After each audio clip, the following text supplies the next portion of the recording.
Why Egypt is called the gift of Nile.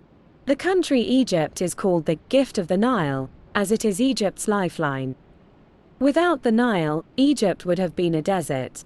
Historically, the Nile has provided water for the cultivation of crops in Egypt that led to the burgeoning of many civilizations along the river valley. It runs through 11 countries. The river is most associated with Egypt, but it actually runs through 11 countries in Africa: Egypt, Tanzania, Uganda, Rwanda, the Democratic Republic of the Congo, Burundi, Ethiopia, Kenya, Eritrea, Sudan and South Sudan. The Nile was very important to ancient Egyptians. Back in the olden days, rivers were really important to people. They allowed fast transport for one thing. Before trains and cars, the fastest and easiest way to travel was on water. The Nile did this, but it also provided fresh water to people, and most importantly, it let people farm. Egypt is very dry, so it's not an ideal place to grow crops, but every August the Nile would flood and this made the land farmable. This meant the ancient Egyptians could grow food. The Nile is as important as ever.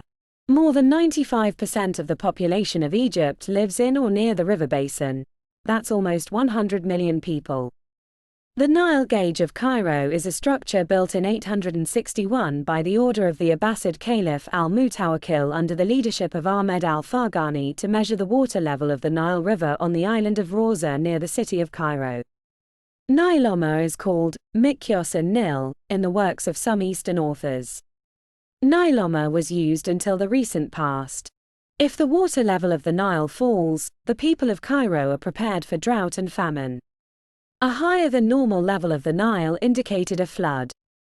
It is often believed that the Nile River originates from Lake Victoria. This is a wrong idea. More specifically, the Nile River flows through Lake Victoria. The Nile begins at the Kagera River, which flows into Lake Victoria, and flows into the Mediterranean Sea. The length of the Nile River is 6,671 kilometers. It is the longest river in the world.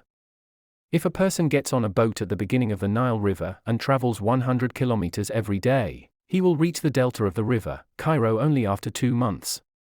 Only people living in the north of Egypt enjoy the water of the Nile River. Herodotus, a Greek scientist who lived in the 5th century BC, said, "Egypt is the gift of the Nile."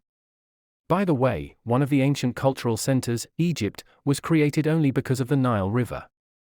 Every year in autumn, that is, in the months of October and November, the Nile River overflows for 40 days. They were built on relatively higher ground so that the villages would not be flooded during floods. During the flood, the inhabitants of the villages communicate with each other using boats. Nevertheless, the population is only happy when the Nile River overflows, because the more water overflows, the more abundant the crops will be. After the water recedes, a fertile muddy layer remains on the land, and the farmers, phyllox, start planting crops. After harvesting in the spring, the land is fallowed again throughout the summer. The river flowing out of Lake Victoria is called the Victoria-Nile River and flows into Kyoga Koi. After flowing from Kyoga Koi, it descends from a height of 40 to 50 meters and forms Myorkison Falls, then flows into Albert Koi.